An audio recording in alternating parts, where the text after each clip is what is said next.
right, Chuck Akers over in Texas. Thanks for joining us on Air Sports News. Regan, how are you? I'm great. I'm fantastic. It's good to see you. And that haircut of yours. Well, the thing is, I'm just looking at the image now of me and you. Both skydivers, both presenters, both bald. It could be a good interview. Because not only are you the president of the USPA, the United States Parachute Association, you also co-host a radio show. I do. I work on a FM radio station, a classic country station here in the Houston market, where I do the co-host the morning show and take care of all the news and sports and that kind of stuff. Is that every day? Yeah, it's a Monday through Friday gig, which is kind of cool. A lot of radio nowadays, they want you to do a lot of weekend work and things like that. Yeah. And of course, being an active skydiver, I like my weekends. So when I latched onto this gig about 12 or 13 years ago, I decided I'd stay with it and work for a great company. It's Cox Media Group. They're a fantastic company to work for. They invest a lot in us. They expect a lot out of us, and they get it. But it's a fantastic company to work for. And, I always say that a lot of people have fun at work, but in my line of work, having fun is literally the job. That's you're supposed. If I'm having fun at work, people listening on the radio can tell, and it just makes for better radio. So how did you get into that? What was your background? Wow, believe it or not, skydiving got me into radio. I was a co-owner of Skydive Houston, which back then was called Houston Skydiving Center. And I left the business partnership. And just after leaving, I was asked to do a exhibition jump into a charity fundraising event for a couple of guys here in town named Stevens and Pruitt. They were sort of the 800-pound gorillas of morning show shock jock type stuff. Right. And I did an exhibition jump into one of their outdoor fundraising parties for this humane ranch that they ran, a charity organization. And after that, I met the guys on the morning show, and they were looking for somebody to be one of their producers. And they said if I was willing to give it all I had, that they would train me and bring me on board. And I've been doing it ever since. That was like 1993 or so. Fantastic. And with the same company? No, in the radio business, you move around as far as companies are concerned. I haven't moved around as much as most people, primarily because with being married and having kids and a household, I didn't want to have to move my family all over the country like a lot of radio people do. There's an old saying in the radio industry that if you want to move up, you got to move out because you got to go where the opportunities are. And I never really had that opportunity to move around, but it didn't matter to me because it was a great job. I think I've worked for maybe 3 or 4 companies over these last 25 years, but all right here in Houston. Do you talk much about skydiving when you're on air? Or they can't really escape that. Everybody, I've been jumping for, I guess, about 35 years now. Yeah. Most of that's been here in the Houston market as far as my professional career as an instructor and a drop zone operator and that sort of thing. And so it does get brought up once in a while. It's usually me that's bringing it up because if I find a skydiving story that I can get away with telling, I do. If it helps promote the sport. So anytime there's a world record or like Luke Akers goes up and jumps from 5 miles high without a parachute, that kind of thing, I always make sure that gets a lot of press. So your first jump, was it 85? 1985. It was a tandem jump in a little town called Frankfort, Indiana, just outside Indianapolis. Company was Parachutes and Associates, and which is now Skydive Indianapolis. It wasn't one business went out of business and another guy came in and restarted the drop zone. It was a tandem jump. Tandem was brand new, as you remember. I was going to say tandem was very new, 85. Yeah, in fact. What's interesting is that people, when I tell young jumpers this, they kind of scratch their heads. I tell everybody that my first jump was a tandem jump and that it was a 10-second delay from 7,000 feet. And they look at me like a dog staring at the fireplace. They just don't quite get that. And that's when I explained to them that they had invented tandem, but they hadn't invented the drogue yet. So you literally took a 10-second free fall. If you went any longer than that, you really risk taking it up to tandem terminal, which I have a feeling my instructor did, but that's an old story. But, it was out of a Cessna 206. For anybody that's not familiar with that model, it's like a 182, but it'll hold a couple extra jumpers. And it had the door under the wing like a 182 would rather than the utility door. And I remember being on my knees, staring at the dashboard, and my instructor, big guy named Art Cross, he always reminded me of some kind of a special forces guy. He was big, burly, had the mustache and all that going on, big muscle man. And he opened that door, and I thought I was going to drop dead right there. I was scared out of my mind. And we left the airplane, and it changed everything about me forever. Yeah. My first one, it was weird. Mine was a static line round, 1990. And my first thought was just seeing there was no door on the plane and just having this hole in the aircraft and like trying to process what I could see, the ground and the sky. You're just not used to seeing it without a window in its place. It was a second jump where I was terrified, because that when I went back for the second one, I remembered what it was all about. The first one was not a problem, but the second one, that was scary. I hear that a lot, and I think it was that way for me too. I had more anxiety on the second jump, but I also had more fun when we left the airplane. What did you do on your second one? Was it a tandem again? Yeah, the way my home drop zone worked, we were using squares on students, we were kind of in a transition, as you remember, back in the mid-'80s there. I was on squares, but they didn't use radios. So you made a tandem jump to see if you liked it. And if you did, you went through a ground school, and then you made a second tandem jump that they used as a canopy control test. And if you wanted to continue after that, you either went AFF or static line. I made a couple static lines and realized, like a lot of young people, I thought, well, I'll save money. I'll do the static line program. And it just, for me, it didn't work, because once you've made a tandem jump and you've had that opportunity to free fall, then you go back to the static line, and it was like, no, this is not going to work. So I flipped over and ate beans and rice for a couple of months and went back over to AFF and became the fourth AFF graduate at that drop zone. I was going to say the AFF was quite new as well. Tandem and AFF mid-'80s were. Yeah. New.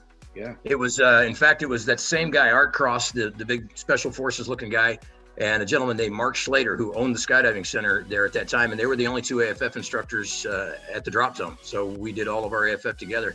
And man, I was all in, absolutely all in after that. Well, do you know much about AFF in the initial times, Chuck? Do you know where it came from? The story of Ken Coleman and his team. I want to say Michigan was where those guys were. It was Ken and, I'm drawing a blank on the guy's name now. He was actually my wife's first skydiving instructor down in DeLand. I'll think of his name here in a minute. But they, as I remember the story, they went to USPA after using an AFF type method. Back then they probably called it harness hold jumping or had some name for it. And they went to USPA and said, we've been doing this all summer and it really works. And USPA said, you're crazy. We're not going to allow that. But then they finally, I suppose, maybe got a waiver or some sort of a way that they could do it. And I think they tracked it for maybe about a year and then went back and reported back to the board what their findings were. And after the board realized just how good it worked, then they embraced it. And that's when they brought in, I guess Ken Coleman was probably one of the first. They brought in contractors. I think there was only a handful of them to teach the instructor courses all over the country. With the logic, the logic was that the safety in AFF was based on the skill of the instructors, or as we called them back then, jump masters. So they wanted all the instructional staff around the country and then eventually around the world to be trained exactly the same way, because they wanted a guy to be able to be on one coast and go through half the course, then go to the other coast and finish the other half of the course. And they wanted everything to be identical everywhere it was taught. And so it was very regimented back in the day. Of course, nowadays there's a lot of variations of AFF. Some incorporate tandem jumps, some do not. But back then they really wanted everything to be as uniform as they could. So Ken Coleman was one of the early guys. I'm drawing a blank on some of the other guys' names. When I went through the instructor course, that would have been in the early 90s, probably around 1990. And my course director was Don Yarling. And boy, was he tough. He was tough, but he was fair. And I learned, and I would tell any young jumper this, you'll learn more and become a better flyer by becoming an AFF instructor than just almost anything else you can do in the sport. It really puts it through, mentally it puts you through the ring, doesn't it? Yeah. What kind of training did you do? Because you wouldn't have been using wind tunnels, no? No, well, it was all, you jumped out, you free fell for 60 seconds and you got a briefing on the ground. There was no video cameras, so you just got a briefing on the ground. Feedback loop was essentially from the instructor to you. And then you'd try to work out the kinks and you'd go right back up and do it again. I got pretty lucky. I only had to repeat a level. I think it was level 4. And where most people have a spinning problem, my problem was the opposite. I could contort my body 18 different ways and I was just flat and stable and my body just wouldn't turn. Wow. So I think I did 1 or 2 without being successful. And then my instructor finally convinced me to do something different, maybe a leg turn or something. I don't remember what it was. And we fixed that. And then after that, I was fine. When I think about the training method I had, it wasn't AFF. It was started with static line and then we went on to free fall and we would do a 3 second and a 5 second, 10 second. 15 seconds and 20 seconds free fall. Can you imagine just letting somebody leave a plane with no experience to do 20 seconds free fall and open their own parachute on their own with no instructors? It's crazy. Yeah, my first instructional rating was a static line jump master rating because I could get it at, I think, 100 jumps or something. And I really, really wanted to get into instruction. I was one of those guys that didn't have a lot of money. I rejoined the military after jumping for about a year or so. And as a military guy, I didn't make a lot of money, but I wanted to make a lot of jumps. And the easiest way to do that was to get an instructor rating. So we had a 182. We used to jump up at the Texas A&M Club here in Bryan College Station, Texas. And we'd take 3 young students up, toss them out, and we got $5 a student plus a free hop and pop out of the deal. So that's how I funded the early part of my skydiving career. So how did you move into being full-time in the sport after being in the military? Yeah, I got out of the military in 1990. I actually met my wife, Dee, who you've met. You met Dee over in Poland. And she was a student skydiver. Met her in late 1987.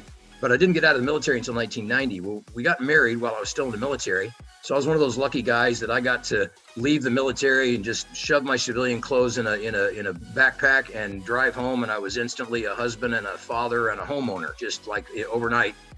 And so when I got out in 1990, I wanted to go full time. By then I was shooting video, which was kind of nice because you were actually able to hack out a little bit of a living with video back then. Of course, nowadays guys and gals are making a lot of money because we have some very high volume operations. But back then I started off by shooting camera. The home built stuff. I think my first still camera was a Yashica 35 millimeter with a big motor drive on it. And I used a hunk of angle iron to strap it down to a Bell open face motorcycle helmet. And we rigged up a 4-point football style chin cup release on it. And I used a wire coat hanger for a ring sight. Reminded me a little bit of the interview I did the other night with Mike McGowan when he was talking about his first setup, and it was very similar to be honest. We just bolted stuff together and got a ring sight and said, okay, there you go, that'll work. But when I got out of the military and moved to Houston permanently, I knew I wanted to be in the industry full time, so I started by doing the static line jump master work as well as video. And Dee has just always been such a blessing. I'm one of these guys that's always wanted to chase my dreams and go out and do, have adventures in my life, as does she, but she's in the mortgage business. And so she, as crazy as it sounds, she always said, do what makes you happy. I can earn us a paycheck if you have times in your life when you're not going to make a lot of money. And early forms of skydiving fit that category, as did radio. When you break into radio, Houston's a top 5 market in the United States, and it's fairly unheard of for someone to start in a market of that size. So in the early parts of that career, I also didn't make a whole lot of money. So she was always our staple breadwinner and allowed me to run around the crazy world doing crazy things. And she always made the paycheck. It's paid off for both of us, obviously, but I give her a lot of the credit for allowing me to chase my dreams like that. Fantastic. Well, that's what a relationship's all about, isn't it? Yeah, for sure. Each other and moving on. And then you found yourself owning a drop zone. Yeah, I was part owner of Skydive Houston in the early 90s, but as I mentioned earlier, I left that partnership early on, and that's when I got into the radio business. But as our kids, I have at the time that I met Dee, she had a 5-year-old daughter, Heather, and a 3-year-old son, Justin. And when they got up into their teens, they had been drop zone kids that whole time. We jumped at the old, what we used to call the Spaceland Parachute Center, which has no affiliation with Skydive Spaceland today, just the same name. And they were kind of the big name in the sport here in the Houston area. And I did a lot of work for them, video, and then AFF jump mastering and that sort of thing. But, like a lot of kids, my kids grew up on the drop zone every weekend. When Dee became an instructor, she was a mortgage business person during the week. And then on the weekends, she came out and made her jump money by instructing kids. And so my children literally grew up on the drop zone every weekend of their life, just about, until they got old enough to have school activities and whatnot. So by the time they hit their teens, we knew that we wanted them to be able to start at 16 if they wanted to, which was per USPA rules back then was legal. The problem was in the state of Texas, waivers don't hold up in court if they're signed on behalf of a minor. So finding a place to let my kids go through their training at 16 was pretty much impossible. And so we started a drop zone of our own, a second go in the business. and that was a Skydive USA. It was in a town called Wharton that services the Houston market, down southwest of Houston. And we were open there from 97 to 01. And when our youngest, Justin, got old enough to skydive at other places, we decided we had enough of the business from the business end, and retired our ratings, sold the business, and got completely out of it from an industry perspective, and just both became sport jumpers. Fantastic. That's unusual, isn't it? You don't see many people doing that, going that No, late. yeah, it was, it really was a dream of ours to get our kids started as early as possible as skydivers. And so to open a drop zone, it was a very old school drop zone. The late 90s is when the tandem factories really started becoming popular here in the U.S. And when that happened, a lot of drop zones really lost that drop zone community family thing, and so we were determined to run a drop zone that was really going to be for hardcore skydivers. And to give you an example, we had 3 tandem rigs and 25 student rigs. If that explains to you what we were focused on. And we did a hardcore AFF program, no hybrid of any kind, 7 levels, and then we passed them on to a coaching program that we had developed. And we focused very, very much on creating certified skydivers. There's still, I jump at Skydive Spaceland here in Houston as my primary drop zone. Of course, I jump all over with my work with USPA.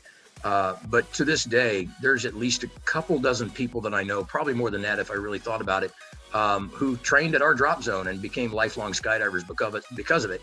And that I'm more proud of that than anything else, that we were able to pass on the passion to people who would become hardcore skydivers. And some of them are world record holders. A lot of them are competitors. So we feel very, very proud to know that we ran a really solid drop zone. In the 5 years that we were out there, we never had a life-threatening injury. I think we only had a couple of emergency room visits. And we're also very proud of that record. We were pretty meticulous, and we were old school. I could tell you our rules, but I don't want to curse over the internet. There was only a couple of them. Don't get it wrong. Don't get it wrong. I always said we had 2 rules on my drop zone. I've always been a guy that thinks that the simpler we can keep things, the better. Yeah. And so the 2 rules that we had on our drop zone was, number 1 was no stupid stuff. Yeah. And number 2 was no hook turns. However, our definition of a hook turn, I was an early canopy pilot back before they decided they could make them go 90 miles an hour. And my second rule was no hook turns, and a hook turn was defined as any low altitude canopy maneuver that results in an emergency room visit.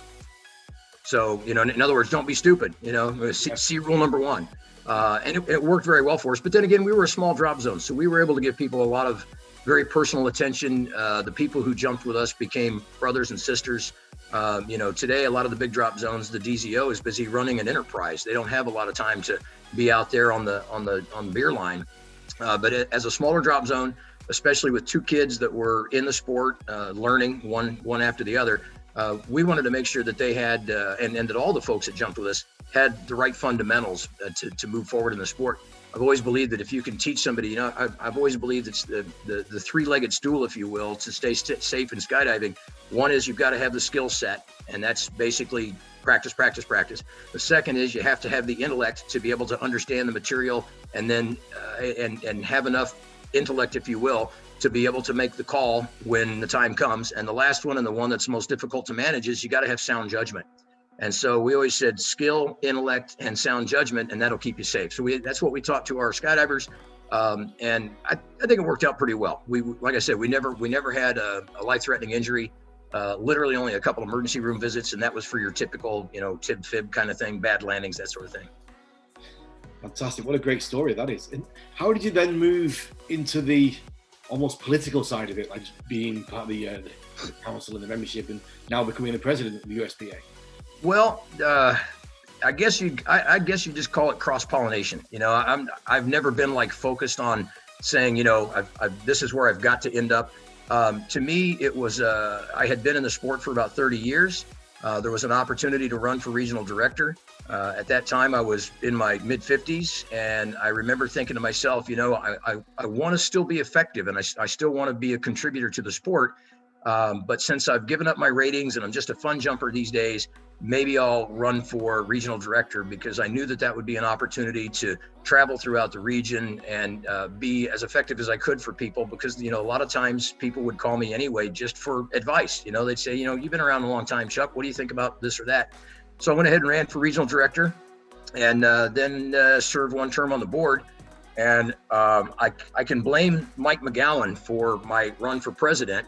I think we were at a board meeting, and the end of the term was coming up, and he said, well, who do you think ought to run for president? Because we weren't sure if Mr. Stokes was going to run again or not. As it turned out, he was not on the ballot, but and that solidified my decision. But Mike McGowan asked me who I thought should run for president, and I named a couple of names of current board members, and he scratched his head and he says, Chuck, he says, I think you ought to run. And I didn't quite understand why he thought that, so he explained his mindset. And when he was done, I said, well, I put it to you this way: if the board supports that, if there's enough people on this board that say that they believe that would be good for me to be the president of USPA, then I will run. And it just worked out. It really did. And it's truly an amazing, humbling honor to be the president of the board. I don't view it as a title as much as a job.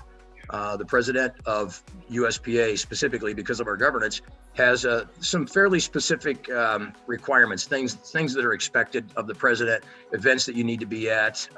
You need to represent the organization well, and so that's always been my focus. As you know, I'm not a very flashy guy. I just want to get the job done, and it's been. You can't imagine how humbling it's been.